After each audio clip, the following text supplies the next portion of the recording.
Starting tomorrow, Sunday. But it goes on for about, up until about the 6th. Then we go to Kasumu, the East Coast. We're doing a few programs in Kasumu, then we're going to go to Uganda. We're traveling in a bus. There's plenty of room in the bus. But again, it's the thing where see, the unfortunate thing we have here is that really our problem in Africa is that there's a cultural difference. And our temples, unfortunately, are predominantly run by Hindus. Now, this is only unique to Africa. All around the world, all around the world, the temples are always run by the local people. And the only exception to that is in Africa, and only East Africa. In West Africa, it's all run by African people. We have hundreds of African devotees. They have their temples, they run everything. Big books, they distribute everything. But somehow or other with Nairobi, Mombasa, it used to be different, but over the last, I'd say, 6 years, there's been a kind of yeah, there's been put it more bluntly, a kind of evacuation of any kind of foreigners, and the local people were not in charge. And I think it was gradually taken over by the Indian element now. So they've turned it more into what we would call Hindu. So we're not Hindu. But Hindu actually, you see, in all of our philosophy, the word doesn't exist. It's actually something that was coined by the Pathans, which is the Afghans. When they attacked India and defeated northern India, they couldn't, that valley they come over is called the Indus Valley. In Arabic, H is not a common, they can't pronounce I, they use the word H. So instead of saying Indus, which is the Indus Valley, they were saying Hindus. So that word came from there. It's got nothing to do with philosophy whatsoever. What happened was then when the British were there in India, the British were there for about 300 years. You see, in order to introduce Christianity, they had to discredit the already existing culture. That's how the British worked anyway. So they had a bit of a problem because, as you can see, when you look at those volumes there, that those volumes are a commentary on the Vedanta. It's a commentary. So to get rid of this religion, they had to discredit the language itself, Sanskrit. The thing. They failed. They didn't. Their conversion rate, when you consider after 300 years, was negligible. I'd say 95% of India is Hindu Muslim, and the rest is Christian, Buddhist. So they didn't succeed. But the point was is that the actual religion itself, the philosophy became fractionalized into all sorts of mixture, what we call it's hodgepodge. A lot of the people who follow Hinduism today, 50% probably don't have a clue what it's about. But they heard from their mother, they heard from their grandmother, their great-grandmother, or something like Indian religion. So that they could introduce Christian colleges, Christian universities, Christian schools. So there's a slight, as you can see in Africa, the colonization is always predominantly educational institutions. But in India it already had before the British came some of the greatest institutions learned. So they had to dismantle the whole thing. So because of that, the religion kind of got lost in it. So most people who follow Hinduism in India, there's two schools. One is called Dvaita Advaita. One is called dual, non-dual concept. Now, duality and non-duality are very important in philosophy because duality is relativity. Hot, cold, happiness, distress, loss, gain, victory, defeat, up, down, and that's all counter thing. Heat exists because there's cold. Cold exists because there's heat. So these are what we call non-absolute concepts. Because in an absolute philosophical concept, everything is one. If God is absolute, then surely all his creation must be absolute.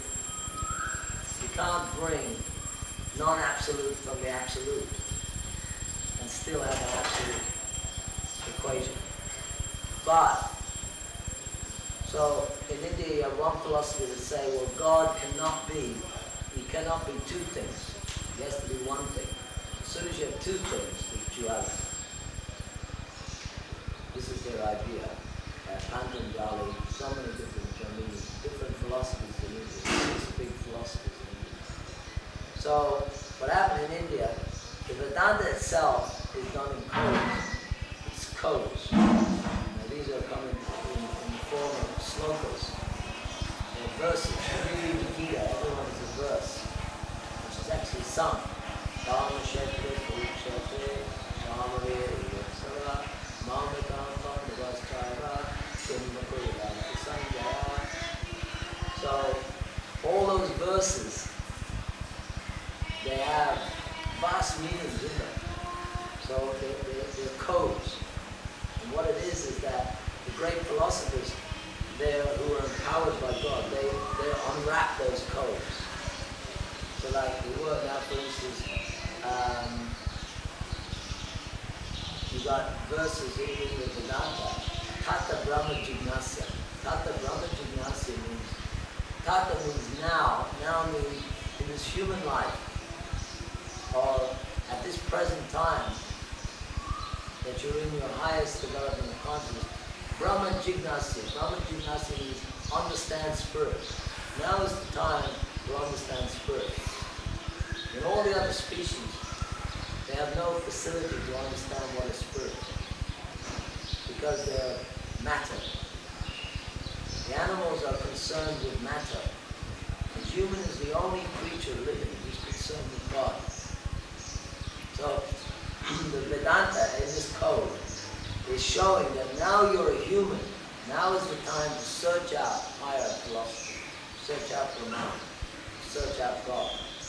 So you see, out of all the millions of species, the human is the only one who searches out God. You don't find cats and dogs getting together and discussing Einstein's theories of relativity in relationship to religion and philosophy.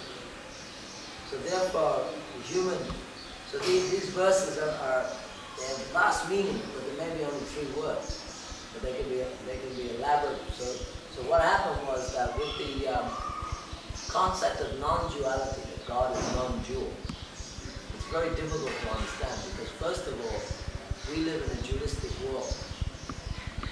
All of our experience is extracted from the material. We don't know what spirit is. We talk about spirit. But no one's seen spirit.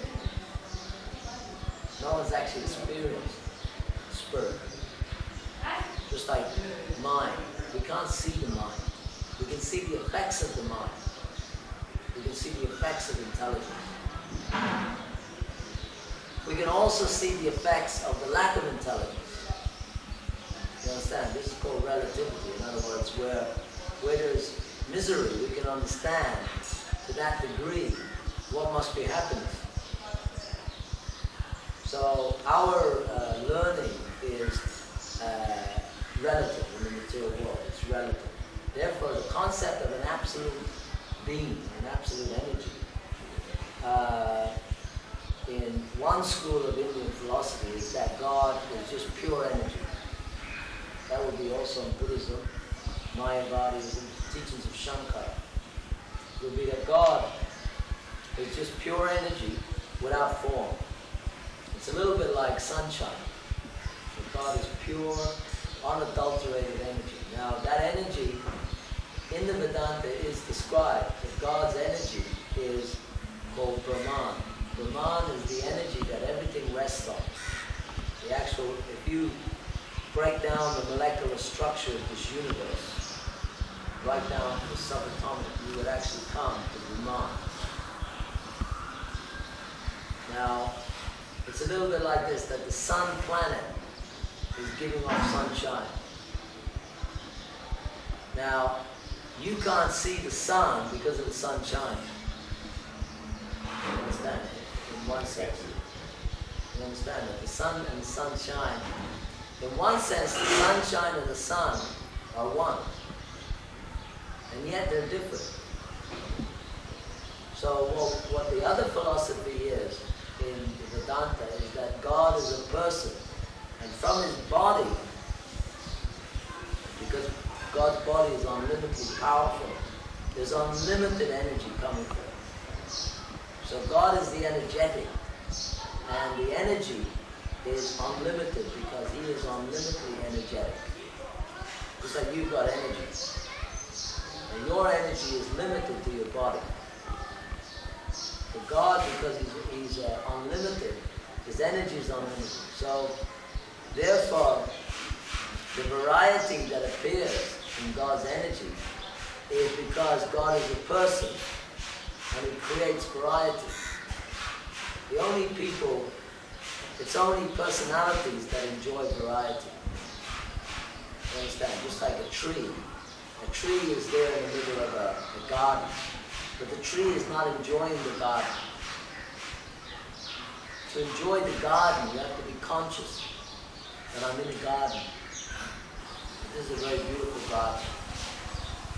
So, therefore, the principle of consciousness is the cause of variegatedness. You understand that point? Whereas the impersonalists, they say that consciousness has no variegatedness. So therefore these two philosophies exist in India. One is called variegated energy and non-variegated energy. Now, those who believe in non-variegated energy, they say that because in this material world, variegation is miserable. Duality. In other words, the things that we experience in this world, like happiness, distress, they're negative experiences. They're not positive, they're negative. And they're relative. In other words, how could the spiritual world have relativity? How could it have relativity? How could it have variegatedness? But what they don't understand is that they're studying the inferior variegatedness, which is a reflection of the positive variegatedness. So their mistake is that they're thinking that variegatedness is the problem. Variegatedness is not the problem. The problem is the negative variegatedness of the insubstantial nature of matter. So in other words, we want to enjoy phenomena, but phenomena itself is limited. So it's not only limited, but it's also inert. Inert means dead, right? So what we do, we try to increase the reciprocation of matter. We try to make matter more reciprocal to our desires. That is called economic development, advancement, technology, utilization, utility, anything, whatever you want to look at. It's the individual humans and animals to some extent, but particularly humans, trying to increase the possibilities of matter. And that is what we call science, the advancement of science, technology. To try to, just like for instance, you're sitting on cloth, plastic, wood. Now cloth, plastic, wood in a pile in the room. Suppose there was a pile of plastic, a pile of cloth, and a pile of wood. It wouldn't really bring you any kind of pleasure. But created in the form of a chair, it brings you a certain degree of relief, because you can now sit down, feel comfortable. So therefore, philosophers generally, when they look at variegatedness in the material world, they think that it's some sort of substitution for happiness, which is technically what it is, because you're feeling miserable inside. So outside you try to create happiness by arranging some sort of variegatedness that will make you happy. Cinema, nightclubs, televisions, cars, whatever, airplanes. These are all, so therefore the philosophers of India, they looked at that attempt to make adjustments within the energy, material energy, and then they decided that this desire for variegatedness is material. But the other philosophy of India is that variegatedness comes from God because he's a person. So he creates all this variegatedness. So there's two types of variegatedness within the material world. There's God created variegatedness and there's man created variegatedness. God created variegatedness is actually a reflection of the spiritual variegatedness that exists in the reality. And that variegatedness is wholesome, it's complete, it's perfect. But the variegatedness that's converted in the material world, it's like having a tree on the bank of a river.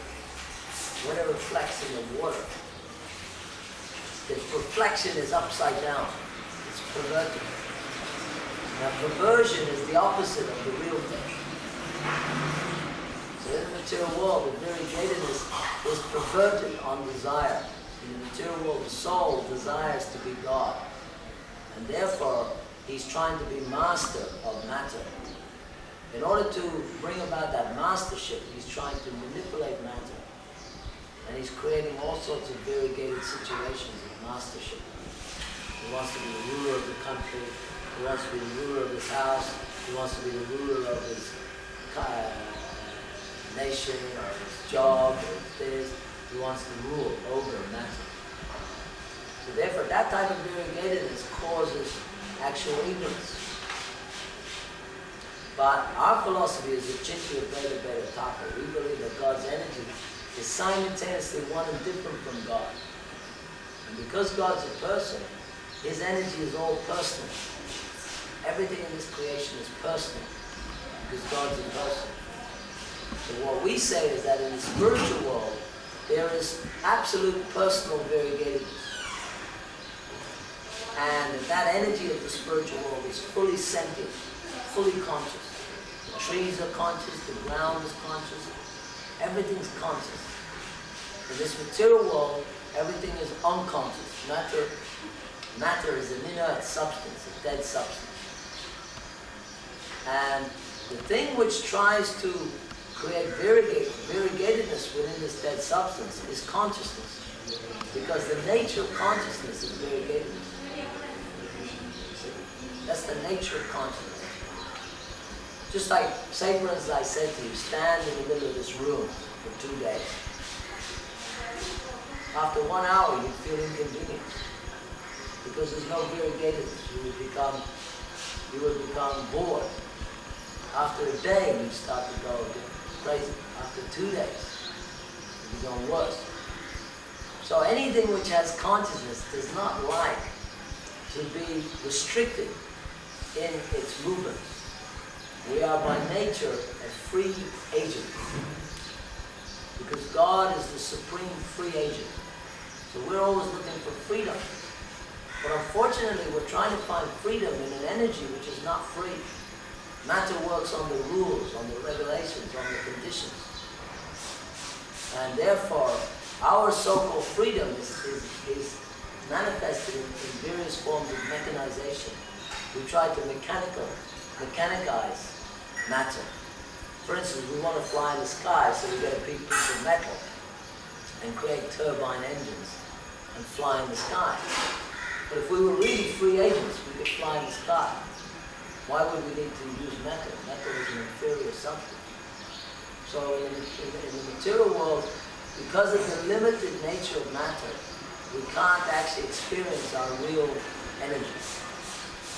So Krishna-Consciousness is the study of variegated spirit, the study of God as a variegated personality. And therefore, you'll find that in Indian philosophy, there's these two schools. One is called impersonalists and one is personalists. The impersonalists tend to negate God, or to dismiss God in any kind of personal way. Or if they do use forms, such as deities, like you talked about idols, if they do use forms, those forms represent an impersonal entity. They don't accept that God is actually a person. Whereas what we say is that we say God is a person, but he's an unlimited person, so he has unlimited manifestations. Just like you're in this room with me, but now you're not with your sister. As long as you're here, you're not there. But God has no restriction, there's no boundaries of space or time. God, he has unlimited manifestations throughout his creation. So technically speaking, he has unlimited forms. But those forms, each one of them are different manifestation of moods. You know, mood. When you're in a mood to dance, you might put on a nice tuxedo and go to a ballroom dance. If you're in a mood to play football, you put on a shirt and pants, shorts, and you play football. If you're in a mood to go swimming, you wear swimming trunks. Each mood, you may change your form slightly, because you can't change your actual physical form, but you can change this dead form. So God, whatever he desires, he can manifest different forms to fulfill that desire without any restriction. So sometimes if God wants to, he can manifest a form of a gigantic nature, huge and bigger than anything in the universe. That's called a universal form. Sometimes he can manifest a form to enjoy the sweetness of love. So you may have a form like Cupid. Sometimes you may want to enjoy as a child, as a brother, as a friend, as a lover. So we believe that God has this unlimited capacity for enjoyment. The only business of God is to enjoy. And to fulfill that enjoying spirit, he can actually manifest himself in billions of forms. But at the same time, his original form is called Krishna. That is the manifestation of his sweetness. So, what we do is we take this principle that God created man in his own likeness, in his own image, to a very deep scientific exploration or study of that fact. We are the reflection, we are the small, minute, microscopic energy of God. So we have the same qualities of God in a very minute way.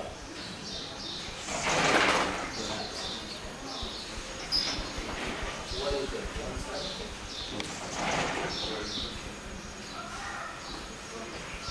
Do you think there will be a time when one will be able to feel all this kind of energy that one seems to be the ability of God to achieve? You see, it's like saying, if you take a prisoner in a prison, you see, if you say, do you think there's any chance that this prisoner is going to rule Uganda? You see, he has to first get free from the prison. While he's in the restriction of the prison house, his capacity to perfect himself in any kind of material way is very much restricted by the conditions of the prison. Now suppose a prisoner in a high security cell, they put them in this, what they call an enclosed cell, one person in the cell. How can he rule Uganda? He can't even go out of his own cell. He's stuck in that cell on his own. So therefore, it would be absurd to say that this man was going to rule the country. But having left the prison, so many possibilities are there. So the first thing is we have to get free from the conditions that we're in. At the moment, we are in a state of embarrassment. We are embarrassed by material conditions that are imposed upon us. Birth, old age, disease, and death. These are imposed upon us by nature. You're going to get old. Whether you become a PhD, whether you become Mr. Beauty, or whether you become the Queen of England, you're going to get diseased. You're going to get old. And finally, you're going to die. So what is the achievement if you achieve so many material wonders, but you haven't got rid of the problem? The problem is that you are living under very restrictive conditions. And those conditions are being forced upon you. They're alien to you. Nobody likes disease. Nobody likes old age. And nobody likes to die. If these things were our natural condition, then we would willingly accept them. If they were natural to us, old age would be a pleasure. Death would be a pleasure. Because we would fully accept. But no, we fight these things because the soul is never diseased. The soul never gets old, and the soul never dies. The soul is never born. It is eternal. Consciousness is eternal. So unfortunately, with modern educational systems, they're teaching us that we're the cult. You see, ignorance, the material ignorance, is that we're identifying with the external body as the self. And because we're identifying with the external as the self, we are in a prison. It's called imprisoned consciousness, conditional consciousness, designated consciousness. And as long as we're in designated consciousness, we're subject to our conditions. If you're born in an ant body, you behave like an ant. Now you have pigeons flying around here. The pigeons here do exactly the same things as the pigeons in England, or the pigeons in China, or the pigeons in Hong Kong. Because their designation is you are a pigeon. You behave like a pigeon. Another designation, you are a human, you're an African human, behave like an African. You're a French human, behave like a Frenchman. You're an Irish, behave like Irish. You're English, behave like... These are actual designations. If you go to England, the English, they like to play cricket. So naturally, you have a lot of cricket, you have a lot of football. They like to sit in pubs. All these generations of history repeats itself. They're all doing the same old thing, choo to choo. They're all doing the same thing. You come to another country, they're all doing the same thing. So these kind of things, these are all designated activities. They're not anything to do with the soul. The soul is something beyond matter. Now, unfortunately, there's no science to find out that thing. But unless you find out what you are, you can never be happy. You can never be happy because as long as you're thinking that I'm matter, you will always think that some material condition will make you happy. See, I put it in a gross example. As long as I think that I'm this, I have to wash it. I have to do something related with that because I'm thinking of that. So the point is that what we're saying is that you have as much to do with this body as you have to do with this. You're using this as a covering on your body. You're using your body as a covering of the soul. So how to supplement the soul without using matter to work with the soul? Exactly. That's the verb. Therefore you have to, the only way you'll find your soul is if you find God. The only way you'll find God is if God wants you to find Him. So therefore, that's why God appears in various types of support. The support, in other words, if you want, suppose you wanted to do something, your mother may support you, your father will support you, but you're the one that decides to do it, okay? You say, okay, Mom, Dad, I want to go to university. Father says, okay, I'll pay his fees, or your sister pays, or whatever. They're giving you support. So there's God the enjoyer, the controller, the creator, the destroyer, and there's God the support. That support comes in the form of God's variegated energies. He is supporting you with foodstuff, with air, with light, with heat, with money, with so many facilities. He's supporting you. The purpose of his support is that you will actually come to him. He's supporting you so that you will come to him. Now what people are doing is they're supporting themselves so as they can become God. They want to become competitive with God. So therefore he makes them ignorant. You want to be my competitor? Then I will always keep you in ignorance. But if you want to be my servant, then God will give you all the support. That's why you have religion, philosophy. You have teachers, you have books. These are all supports. And in Indian language, that's called guru. Guru means one who supports. He supports your effort to go back to God. So God is not, lacking in support. He's holding up this whole planet by his supporting energy. You know how this planet is floating? It's floating by God's supporting energy. You see? Just like when you fly a jumbo. What is the thing that's supporting the jumbo? It's air, ether, aerodynamics. But at the same time, they're very proud that they put one jumbo. But look how many jumbos are floating in space. So many planets, big, big planets. The Earth planet is only the size of clouds on some other planet. The whole Earth is only the size of some clouds. So therefore the Earth is very tiny. So if God can support the whole universe, surely he can support you. So therefore he gives you philosophy, he gives you religion. He's all the time, he's in your heart. Krishna is in your heart, God is in your heart. He's directing your wanderings, he's seeing. What does he want to do now? Oh, he wants to become a thief? All right, I'll give him some support. I'll give him the intelligence to be a big thief. Oh, he wants to become a doctorate in science. I will give him something here. So he's giving you the intelligence from within the heart. According to man proposes and God disposes. You ever heard that saying? It was Merton. Well, man proposes, God supports. Man proposes, God.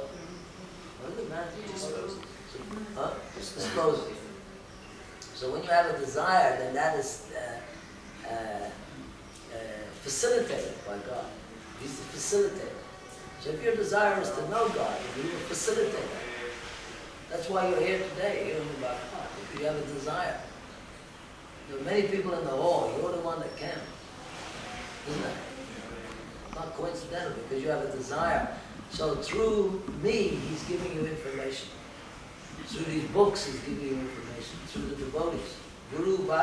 We have what we call Guru, Vaish, and Guru, Shastra, Sadhu. Guru, Shastra, Sadhu. These are the supports.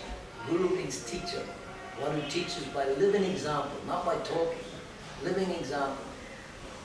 He talks, but he also lives what he speaks. He's called Guru, one who knows God.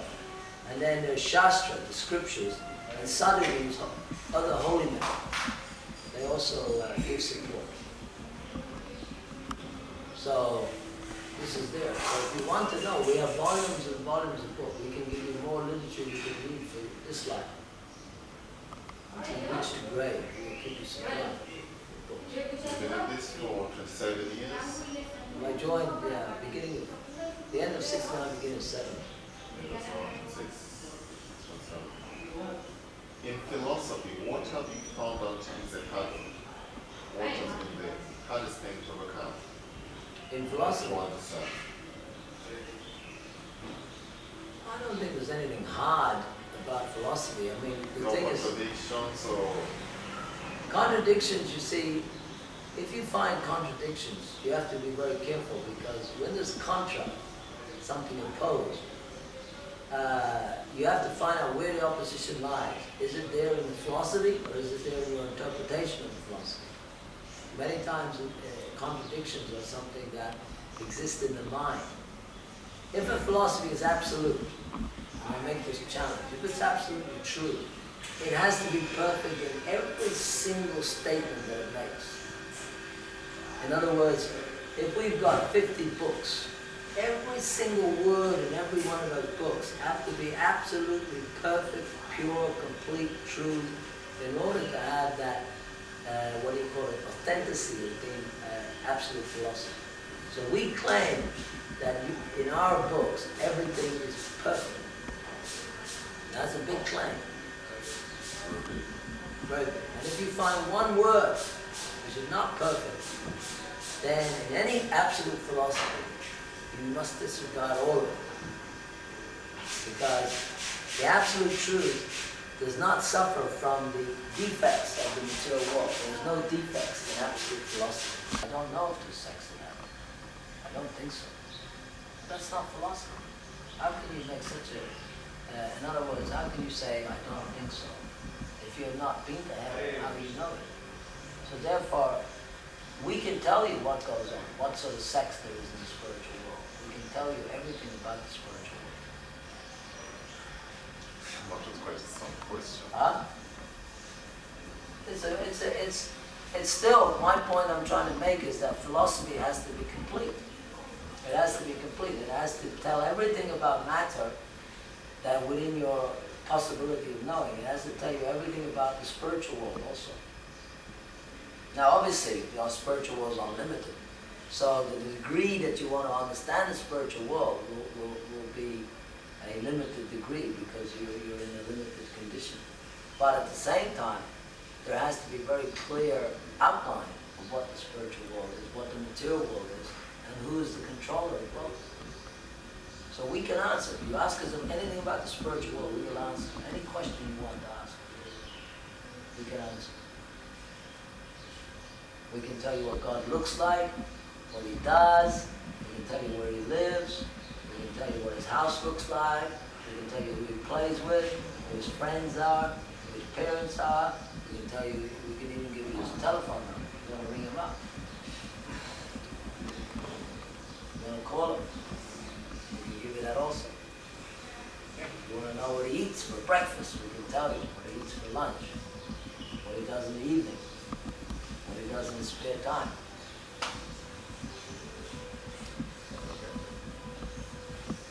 So on an absolute plane, there is information there as well. Unfortunately, people don't have knowledge of that plane. Therefore, the problem we have, most ideas of God are taken out of this material world, like the Christian concept that because God created the world a long time ago, He must be an old man. But you've seen Christian pictures of God, a lot of times He has a beard. He's some sort of old fellow. But then again, if God gets old, that means time is greater than God.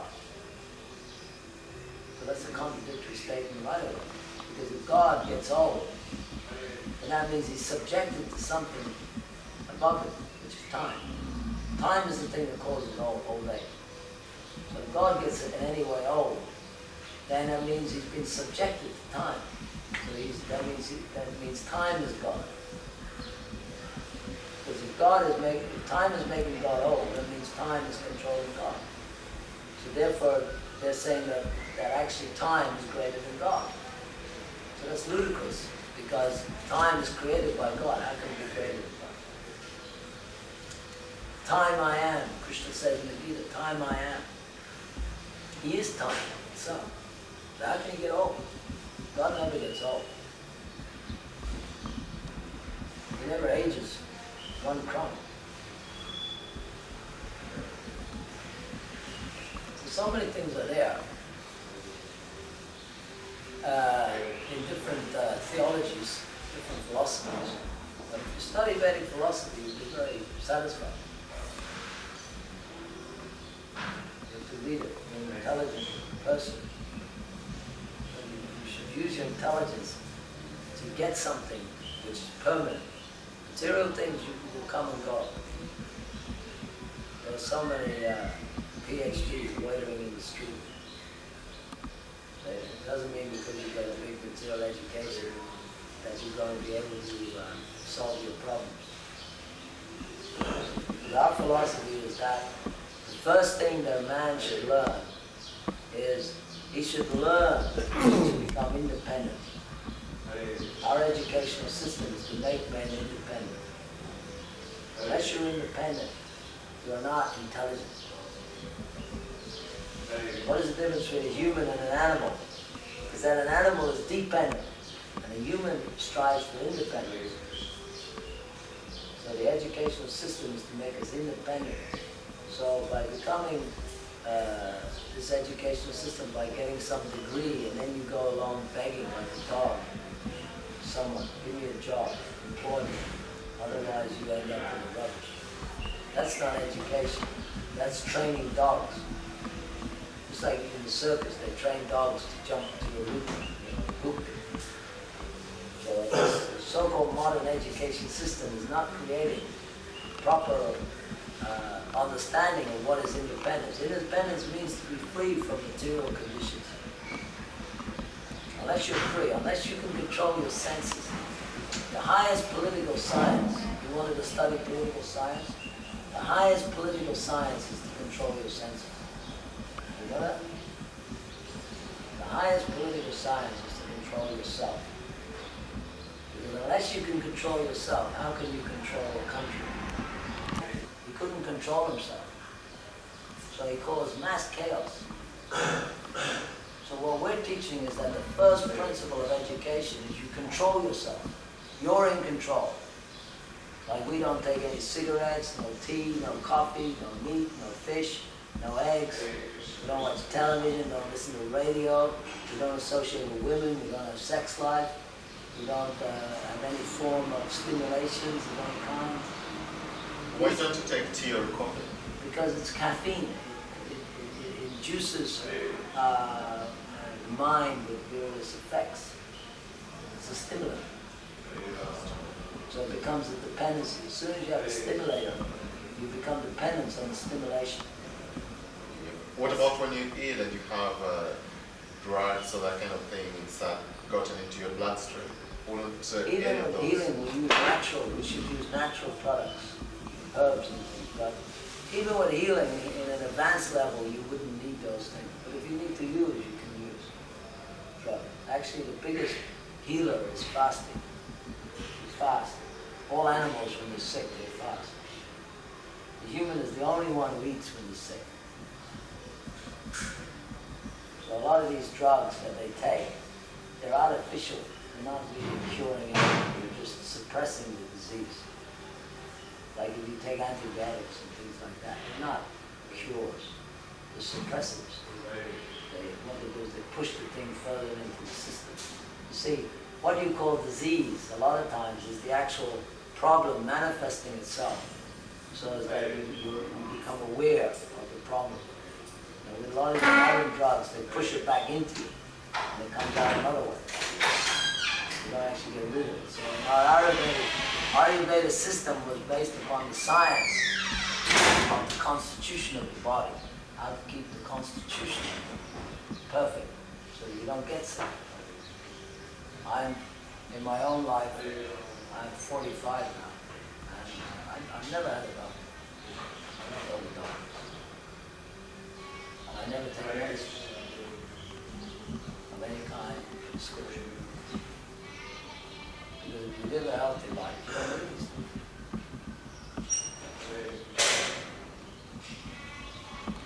Nature. And you look at animals, they don't have doctors. Medical centers, clinics, big hospitals. You ever seen animal hospitals? They don't have. They have problems. Everyone has problems, but nature tends to take care of most of our problems. But not that we dismiss medicine. We use medicine. It's natural. Yeah, you like some breakfast?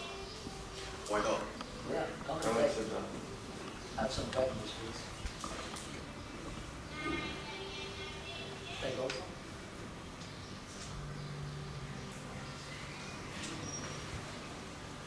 Hare Krishna. Done.